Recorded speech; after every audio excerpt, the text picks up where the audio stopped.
Assalamualaikum warahmatullahi wabarakatuh. Apa kabar semuanya? Semoga selalu dalam lindungan Allah Subhanahu wa taala, diberi kesehatan, kelancaran rezeki dan kebahagiaan lahir batin. Salam sehat, salam semangat, dan tentu saja salam lancar untuk segala urusan kita semua. Mari duduk santai, siapkan hati dan telinga. Kali ini ada satu cerita yang semoga bisa jadi pelajaran, hiburan, dan mungkin bahan renungan untuk kita bersama. Mobil minibus berwarna hitam berjalan pelan, menembus gelapnya malam. Mobil sesekali terlihat berlari saat jalanan mulai mendatar atau menurun. Namun, saat melewati jalanan yang menanjak, mobil pun terpaksa harus kembali tertatih-tatih dan mengambil nafas dengan tersengal. Usia mobil sebenarnya belum terlalu tua. Hanya saja, pada saat itu membawa penumpang dan barang dengan beban yang terlalu berlebihan. Atau mungkin kondisi mesin yang memang seharusnya sudah harus mendapat perawatan agar jalannya lebih kokoh. Meskipun begitu, sebuah tanjakan tinggi dan tikungan tajam masih berhasil dilaluinya dengan mulus. Salut juga buat Prapto yang berhasil membawa mobil tanpa berhenti sedikit pun. Padahal saat di tikungan terakhir, mobil yang dikendarai nyaris kehabisan napas. Prapto melirik ke arloji di tangan kirinya. Sudah pukul 12:30 dini hari. Dia menggerutu. Sebab siang sebelum berangkat, ia dan istrinya memang sempat beradu pendapat. Mudik kali ini akan lewat jalur mana? Pantura seperti biasa atau lewat jalur tengah? Namun, istrinya meminta untuk melewati jalur tengah saja, dengan alasan jalan itu merupakan jalan terabasan yang tidak begitu padat dilalui bis. Tujuan utamanya adalah ke Magelang dan tidak harus memutar ke arah timur melewati Semarang dan Ambarawa. Tapi si Prapto yang sekaligus suami Siti merasa belum hafal dengan jalan di jalur tengah.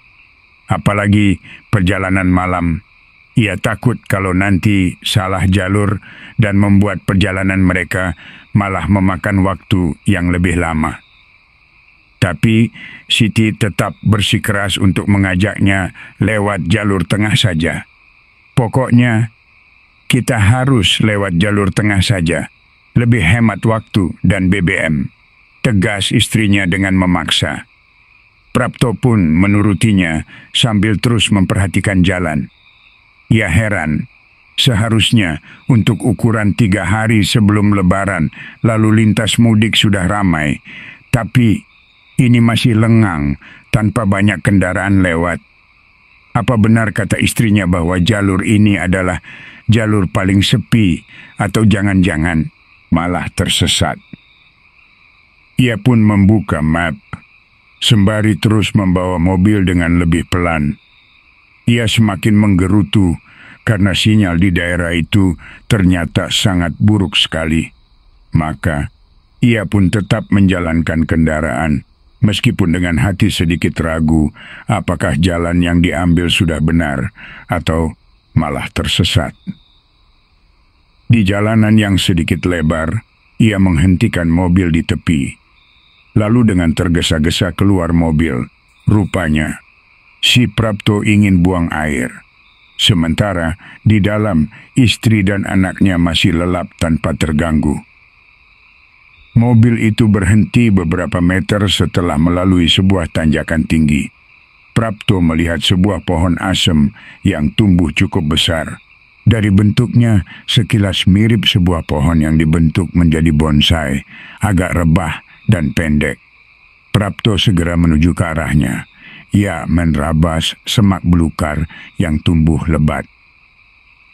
Tampaknya, ia benar-benar sudah tidak tahan lagi untuk buang air. Tapi belum juga ia melepas celananya, tiba-tiba ia dikejutkan oleh kemunculan seorang nenek. Prapto terkejut bukan kepalang, karena secara tiba-tiba nenek itu telah berada di sampingnya. Dan sang nenek dengan suara yang lirih berucap memperingatkan agar kalau kencing jangan di pohon asem itu. Lebih baik ke semak-semak atau geser tempat lain. Yang penting jangan di pohon itu. Pesan sosok nenek tersebut.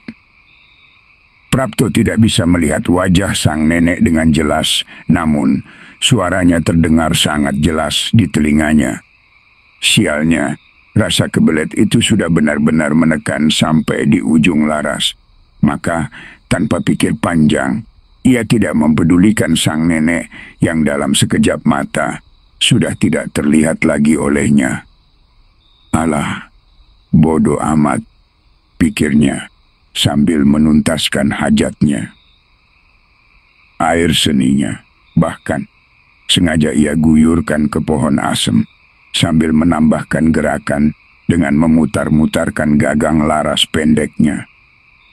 Setelah selesai, ia pun langsung segera kembali ke mobil tanpa mempedulikan apakah ia masih membawa najis atau tidak. Kendaraan yang masih menyala tiba-tiba saja mati di saat ia mengoper ke gigi satu. Prapto terlihat gugup karena ia dan keluarga kecilnya tengah berada di tempat yang tidak ia ketahui lokasinya, entah di mana. Tidak ada sinyal di kanan dan kiri, hanya hutan saja yang terlihat. Kalau tiba-tiba ada rampok bagaimana? Kalau tiba-tiba ada pocong atau genderuwo? Pikiran panik yang tiba-tiba menyergap justru semakin membuat otaknya kalut. Apalagi istrinya yang terjaga berkali-kali menanyakan apa yang terjadi dan ditambah anaknya yang juga mulai rewel. Kunci mobil sudah dikontak berkali-kali, tapi mesin masih rewel, tidak mau hidup. Padahal ia sama sekali tidak paham mengenai seluk-beluk mesin. Ia hanya tahu indikator bahan bakar yang menunjukkan bahwa bensin masih setengah. Indikator aki juga menyala terang. Indikator air radiator juga tidak menunjukkan panas mesin yang berlebih. Jadi, seharusnya semua aman. Selain hal-hal itu, ia benar-benar buta soal mesin. Sang istri yang sudah tidak sabar nampaknya memiliki perasaan ingin menggantikan kemudi suaminya. Prapto pun mempersilakan istrinya dengan wajah seakan mencibir. Akhirnya, Prapto pun tercengang di saat istrinya dengan mudah bisa menyalakan mesin. Sang istri pun turun dan menyerahkan kemudi kembali pada suaminya. Semua sudah berada dalam posisi semula dan bersiap melanjutkan perjalanan. Tapi keanehan kembali terjadi lagi. Baru juga dimasukkan gigi satu, mesin mobil kembali mati. Bukan itu saja, si Prapto kembali mengalami kesulitan saat akan kembali menstarter mobilnya. Ia hanya geleng-geleng kepala dan membalikkan kedua telapak tangan, memberi isyarat bahwa ia tidak mengerti dengan situasi yang terjadi. Untuk yang kedua kalinya, Prapto turun dan mempersilakan istrinya untuk mencoba menghidupkan mesin. Lagi-lagi, dengan mudahnya, sang istri berhasil menghidupkan mobil. Bahkan, ia tidak mau kembali dalam posisi sebagai penumpang. Ia justru meminta Prapto untuk duduk di sebelahnya. Sang istri berkomat-kamit membaca doa sebentar. Dan benar saja, beberapa saat kemudian, mobil pun kembali melaju dengan mulus tanpa hambatan. Ia mengakui bahwa istrinya juga sangat handal dalam mengemudikan kendaraan. Sedianya ia akan tetap terjaga untuk menemani istrinya yang sedang fokus mengemudi. Namun, setelah belokan kanan kiri untuk kesekian kali, ia pun mulai dihinggapi rasa kantuk. Beberapa kali ia menguap sampai menepuk-nepuk pipinya beberapa kali dengan tujuan mengusir kantuk. dan pada akhirnya ia pun menyerah. Matanya yang sudah terasa berat tinggal sedikit lagi mengatup dan akhirnya terlelaplah si Prapto. Kamu sudah saya ingatkan. Jangan kencing di bawah pohon asem. Tidak apa-apa, tapi saya tunggu niat baikmu. Bersihkan pohon asem yang sudah kamu kencingi. Akan tetapi, kalau sampai 3 hari pohon asem itu tetap tidak kamu bersihkan, saya bakal mengutus cucu-cucuku supaya mengganggu hidupmu. Prapto yang sedang lelap dalam tidurnya, tiba-tiba ia terbangun setelah bermimpi mendapati seorang wanita tua memberinya pesan agar ia segera membersihkan pohon asem yang ia kencingi beberapa saat lalu. Ia pandangi jalanan yang masih terlihat sepi, namun ia sudah melihat 1-2 rumah penduduk di kanan dan kiri. Dan sampailah akhirnya mereka di tempat tujuan dengan selamat. Rasa kantuk itu sudah hilang, tapi masih terngiang perkataan seorang nenek yang hadir dalam mimpinya tadi. Apakah ia makhluk penghuni pohon asem? Pikirnya. Ia mengabaikan ancaman nenek-nenek dalam mimpinya tadi. Tapi mengingat kejadian mobil yang tidak bisa ia starter, ia pun menjadi ragu. Tidak mungkin kalau hanya sebuah kebetulan. Apa bedanya aku dan istriku dalam menstarter mesin? Batin Prapto. Singkatnya, Prapto melihat Siti sudah terlebih dulu masuk ke kamar tidur. Ia sebenarnya juga sudah mulai merasakan kantuk. Namun, setiap kali mata ia pejamkan, setiap kali itu pula matanya ingin terjaga. Ia pun mematikan lampu utama dan menggantinya dengan lampu tidur yang agak lebih temaram dan sangat pas untuk menjemput mimpi. Benar saja. Beberapa menit kemudian, rasa kantuk mulai datang. Matanya yang sudah terasa berat, tinggal sedikit lagi mengatup dan terlelap. Tapi, lagi-lagi, mata yang sudah terlalu berat itu masih sempat menangkap bayangan. Ada siluet, sesosok yang berdiri di dekat pintu. Kali ini, Prapto tidak berani berspekulasi karena dari kuncir yang menjuntai itu, ia memastikan bahwa apa yang ia lihat adalah benar-benar merupakan sosok pocong. Ada pocong yang ikut masuk ke rumahnya. Singkat cerita, 3 hari sudah Prapto di rumah Siti, istrinya di Magelang. Mereka sama-sama berasal dari kota yang sama, cuma berbeda kecamatan dan jaraknya juga lumayan jauh. Hanya saja, berhubung Prapto sudah tidak mempunyai orang tua, maka ia memutuskan untuk menginap di rumah mertuanya. Selama mudik, mereka hanya singgah sebentar ke rumah Prapto untuk bertemu dengan adik dan kakak-kakak Prapto. Besok paginya, ia harus kembali ke Slawi karena memang di sanalah ia ditempatkan oleh perusahaannya, sebuah pabrik pengolahan teh. Maka sehari sebelumnya, ia sempatkan diri untuk mengecek kondisi mobil ke bengkel langganan mertuanya. Semuanya masih normal, Mas.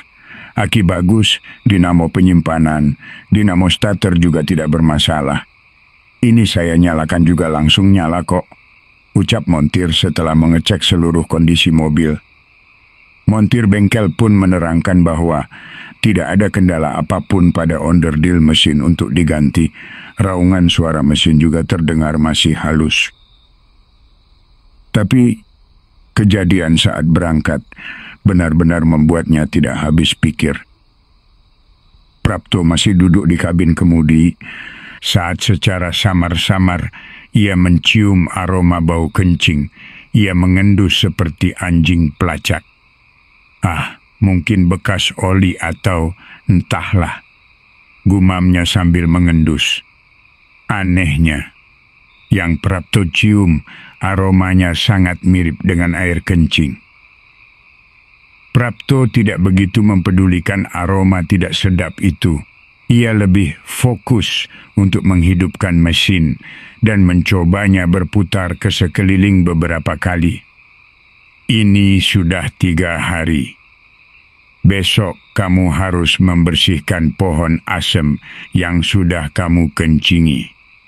Ingat, jangan kamu anggap sepele.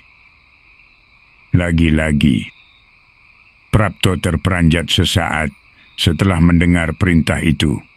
Perintah yang sama, perintah seperti 3 hari yang lalu. Tidak, ini pasti hanya halusinasi. Zaman sudah maju, masa hanya kencing di bawah pohon asem saja kok. Penghuni menjadi marah. Apa masih ada makhluk halus yang tinggal di pohon? Batin Prapto. Prapto mencoba mengesampingkan hal yang ia anggap remeh itu. Dan Prapto memang tidak sekalipun bercerita pada istrinya. Ia khawatir kalau istrinya malah ikut menjadi takut. Singkatnya, hari itu tidak terlalu banyak kejadian yang terjadi di kantor. Pekerjaan pun selesai dengan tepat waktu. Setelah menunaikan sholat maghrib, barulah Prapto beranjak pulang. Dan dengan perjalanan pulang pun tidak banyak hambatan, kecuali sedikit macet di perempatan lampu merah sebentar. Anehnya, hambatan itu muncul justru ketika 15 menitan hampir sampai. Berkali-kali, Prapto seperti melihat seorang tengah duduk di jok belakang. Namun, saat ia menoleh, tidak ada seorang pun yang duduk di sana. Berbeda ketika ia melihat dari kaca spion tengah. Dalam cahaya remang, ia sekilas melihat sosok pocong tengah bersandar di jok belakang. Tentu saja hatinya berdesir, tangan gemetar dan keringat bercucuran. Saat ia mengamati dari kaca spion lebih jelas di jok paling belakangnya, memang tengah terduduk sosok pocong, meskipun dengan wajah yang tidak begitu jelas. Namun, saat Prapto kembali melihat ke arah belakang, ia tidak melihat sesuatu pun. Rasa khawatir dan takut semakin terasa menggulung tengkuknya. Herannya, terkadang penampakan itu jelas terlihat lewat spion dan terkadang tidak ternampak sama sekali. Prapto menekan gas lebih dalam lagi. Mobil melaju semakin kencang. Hingga saat kurang lebih 5 menitan sampai, sosok pocong yang awalnya terlihat dari spion tengah, tiba-tiba saja sudah duduk di jok sampingnya. Pocong itu memang tidak menoleh ke arahnya. Ia hanya melihat lurus ke depan. Namun, tetap saja hal itu membuat Prapto sangat ketakutan setengah mati. Ia bahkan nyaris kehilangan kendali. Ketika tanpa sadar, ada sebuah truk tronton yang sedang parkir di bahu jalan. Dengan refleks dan hentakan goyang ke kanan dan penuh perhitungan. Syukurlah mobilnya berhasil menghindari bodi belakang truk. Hari itu, Prapto sampailah di rumah dengan badan menggigil. Lagi-lagi, mengapa ada pocong mengikuti dan menghantuinya? Setelah waktu Isya, ditemani Siti dan anak kecilnya, Prapto sudah berada di teras rumah Mbah Kiai Sabar. Sang tuan rumah rupanya belum selesai berzikir, sehingga Prapto harus menunggu beberapa saat. Barulah setelah beberapa saat kemudian, sang tuan rumah dengan ramah mempersilakan tamunya untuk masuk. Secara kebetulan, tempat tinggal antara Prapto dan Mbah Kiai Sabar memang masih satu dusun, sehingga hubungan keduanya juga sudah terbilang akrab. Mereka berbasa-basi sejenak, menceritakan hal ini itu sembari tertawa renyah, menanyakan kesehatan keluarga masing-masing dan sebagainya. Barulah kemudian Prapto menceritakan maksud dan tujuannya berkunjung ke rumah Mbah Kiai Sabar, bahwa ia dalam beberapa minggu ini merasa diganggu oleh sosok menyeramkan. Mbah Kiai Sabar mengangguk dan memandang ke arah Prapto dengan tatapan yang sangat dalam. Beberapa saat kemudian, barulah Mbah Kiai Sabar mengatakan bahwa saat ini Prapto memang sedang diikuti oleh beberapa sosok, dan kebetulan sosok yang ikut dengannya berwujud pocong. Lalu Mbah Kiai Sabar bertanya, apakah ada yang sudah diperbuat oleh Prapto sehingga mereka mengikuti sampai di sini? Tanpa basa-basi lagi, Prapto pun langsung membenarkan perkataan Mbah Kiai. Ia menceritakan secara detail bagaimana saat perjalanan mudik sampai di pohon asem hingga buang air kecil di sana. Meskipun sudah diperingatkan oleh seorang nenek, namun karena saat itu posisinya sudah benar-benar tidak tertahankan, maka dengan nekat si Prapto tetap buang air kecil, hingga datanglah ancaman itu lewat mimpi sampai penampakan sosok pocong dan gangguan-gangguan yang menuju ke arah fisik seperti kepala pusing hingga mimisan parah. Sesuai dan persis sekali. Beberapa pocong yang mengikuti adalah cucu-cucu dari nenek yang Mas Prapto lihat, jawab Kiai Sabat. Sebenarnya, wujud aslinya bukanlah nenek-nenek atau pocong. Hanya saja mereka lebih suka menampakkan diri dengan wujud seperti yang Mas lihat. Ini sebenarnya persoalan gampang kok, Mas. Mas Prapto nanti tinggal kembali ke pohon itu saja. Terus ya, sekedar minta maaf. Karena pohon asem yang Mas Prapto lihat sebenarnya adalah rumah bagi mereka. Mereka tidak terima rumahnya Mas kotori dengan kencingan seperti itu. Nah, nanti setelah sampai di sana, bawalah satu ember air, minta maaf, lalu guyurlah pohon itu. Insya Allah, persoalan selesai. Cuma ya, semakin Mas Prapto tunda, maka gangguan yang Mas alami akan semakin berat.